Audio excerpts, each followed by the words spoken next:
இந்த ஈரோடு மாவட்டத்தில் நுழையும் போதே ஒரு தனி தெம்பும் வீரமும் தானா வந்துருது. ஏன்னா இது ஈரோட்டு சிங்கம். நம்முடைய தந்தை பெரியார் அவர்கள் பிறந்த மண் இந்த ஈரோட்டு மண். திராவிட இயக்கத்துடைய தாய் மண், தாய் வீடுனா அப்படின்னா இந்த ஈரோடு மாவட்டம் தான். இன்னைக்கு ஒட்டுமொத்த தமிழ்நாட்டுக்குமே அரசியல் பாதை போட்டு கொடுத்த ஊர் இந்த ஈரோடு மண். தமிழ்நாட்டுடைய உரிமைகள் எல்லாம் காக்கணும்னா ஒட்டுமொத்த ஈரோடு மாவட்ட மக்களும் இன்னைக்கு ஒரே அணியா நாமெல்லாம் திரண்டு நிற்கிறோம். நிச்சயம் உங்களுடைய எழுச்சியை பார்க்கும்போது இந்த ஈரோடு மாவட்டத்தில் அனைத்து தொகுதியும் வெற்றி நிச்சயம் என்பது தெல்ல தெளிவாக தெரியுது. நம்முடைய தலைவர் ஒரு நல்ல வேட்பாளர், வெற்றி வேட்பாளரை உங்களிடத்தில் ஒப்படைச்சிருக்கிறார்.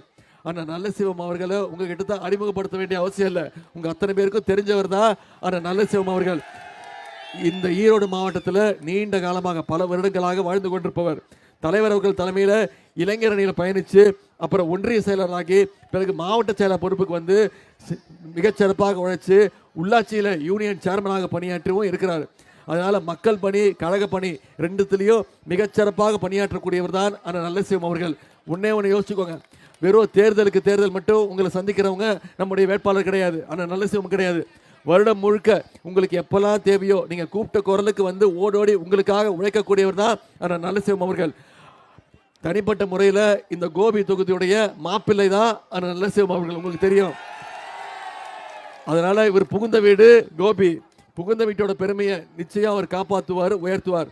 தலைவரோட நேரடி தொடர்பு இருக்கக்கூடியவர், என்னோட நேரடி தொடர்பு இருக்கக்கூடியவர். தலைவர் அவர்கள்ட்ட உரிமையோடு பேசி உங்களுடைய தொகுதிக்கு, உங்களுடைய மாவட்டத்துக்கு என்னென்ன திட்டங்கள் வேணுமோ அனைத்தையும் கொண்டு வந்து சேர்ப்பார் ஆனால் நல்ல சிவம் அவர்கள். ஆகவே ஆனால் நல்ல சிவம் அவர்களுக்கு உதயசூரிய சின்னத்தில் வாக்களித்து மிகப்பெரிய வெற்றியை தேடி தந்து செஞ்சு கொடுப்பீங்களா? நம்முடைய திராவிட மாடல் அரசு கடந்த 5 வருஷம், நான் இப்போ வந்து கேட்குறேன் இல்லை, இந்த முறை உதயசூரியனுக்கு வாய்ப்பு கொடுங்க, ஆனால் நல்ல சிவம் அவர்களுக்கு ஓட்டு போடுங்க, வாக்கு கொடுங்க, வாக்களித்து வெற்றி பெறுவீங்கன்னு ஏன் கேட்குறேன்? எந்த உரிமையில கேட்குறேன்? இந்த தொகுதிக்கு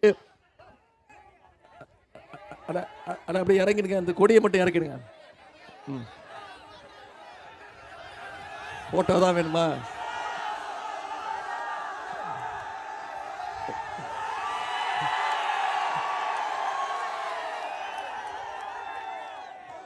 ஃப்ளெக்ஸாக அடிச்சிட்டிங்களா? சரி, இந்த போட்டோ நான் எடுத்துட்டு வரல, இதுக்கு நான் பொறுப்பு கிடையாது.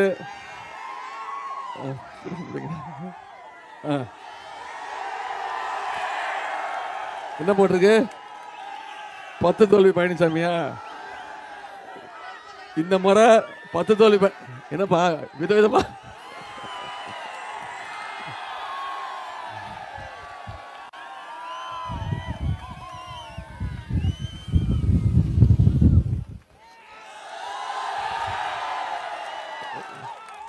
கோயம்புத்தூர் குசும்பு கேள்விப்பட்டிருக்கேன், இது என்ன ஈரோடு குசும்பா? இது என்னது?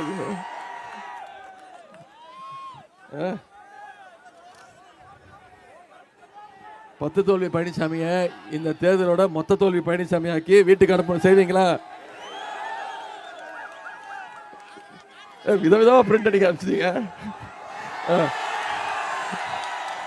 சரி,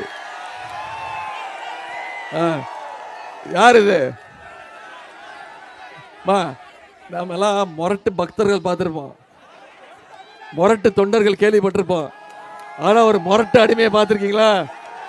இவர் தான் அந்த முரட்டு அடிமை. இந்த பாருங்க, அந்த போட்டோலாம் இப்போ நான் எடுத்துட்டு வரத நீங்க கொடுக்குறீங்க. இந்த கணக்கெல்லாம் என் மேல எழுதக்கூடாது. அவர் என்ன கண்ணா அப்படின்னு திட்டுறாருமா, எனக்கு எந்த அனுபவமும் இல்லைன்ட்டாரு.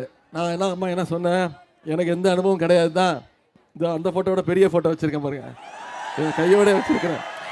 இந்த அனுபவம் எனக்கு கிடையாது அப்படின்னா இப்போ என்ன கண்ணா அப்படின்னு திட்டுறாருமா, செத்து போன்ட்டாருமா, என்ன நீ இருந்து உயிரை வாங்குறேன் அப்படின்ட்டாரு. தோல்வி பயத்தில் கண்ணா அப்படின்னு பேசிட்டு இருக்கிறாரு. சரி, இப்போ இந்த தொகுதிக்கு நம்முடைய திராவிட மாடல் அரசு, நம்முடைய முதலமைச்சர் அவர்கள் என்னென்ன செஞ்சு கொடுத்துருக்குறாங்க? கோபி நகராட்சி முழுவதும் இன்னைக்கு 218 இடத்துல சாலை மேம்பாட்டு பணிகள் செஞ்சு கொடுத்துருக்குறோம். 9 கோடி ரூபாய் மதிப்பீட்டில் நகராட்சியில் 2 புதிய சந்தை கட்டிடம் கட்டி கொடுத்துருக்குறோம். 2 கோடி ரூபாய் மதிப்பீட்டில் நகராட்சியில் ஒரு சயின்ஸ் சென்டர், அறிவுசார் மையம் அமைச்சு கொடுத்துருக்குறோம். 2 கோடி ரூபாய் மதிப்பீட்டில் 11 பூங்காக்கள் இங்கே இருக்கக்கூடிய பகுதியில் புதுப்பிக்கப்பட்டிருக்கு. கோபி பேருந்து நிலையம் 66 லட்சம் ரூபாய் ஒதுக்கீடு செய்யப்பட்டு புதுப்பிக்கப்பட்டிருக்கு. நகராட்சியில் சீரான குடிநீர் வழங்க குடிநீர் திட்ட பணிகள் 19 கோடி ரூபாய் மதிப்பீட்டில் நம்பியூரில் கூட்டு குடிநீர் திட்டம், குழாய்கள் பதிக்கின்ற பணி. அதே மாதிரி ஒழுங்குமுறை விற்பனை கூடம், வெள்ளாங்கோவில வேளாண் குளிர்பதன கிடங்கு, நம்பியூர், எம்மாம்பூண்டி உள்ளிட்ட ஊர்களில் புதிய டிரான்ஸ்ஃபார்மர் அமைச்சு கொடுத்துருக்கிறோம். கோசனத்தில் இருக்கக்கூடிய குழந்தைக்குமார் சுவாமி கோவிலில் தேர் திருப்பணி, தாசப்ப கவுண்டன் புதூரில் மருத்துவமனைக்கான கட்டட பணிகள், 5 கோடி ரூபாய் மதிப்பீட்டில் கோபி நகராட்சிக்கு புதிய கட்டடம் அமைக்கின்ற பணி. அத்திக்கடவு அவிநாசி திட்டத்தில் விடுபட்ட பகுதிகளுக்கோ நிச்சயம் தண்ணீர் கொண்டு வந்து தரப்படும். இதெல்லாம் நம்முடைய அரசினுடைய திட்டங்கள், சாதனைகள். இந்த 5 வருஷத்துல நம்முடைய தலைவர் என்னென்ன பண்ணியிருக்காங்கிறது உங்களுக்கு தெரியும்.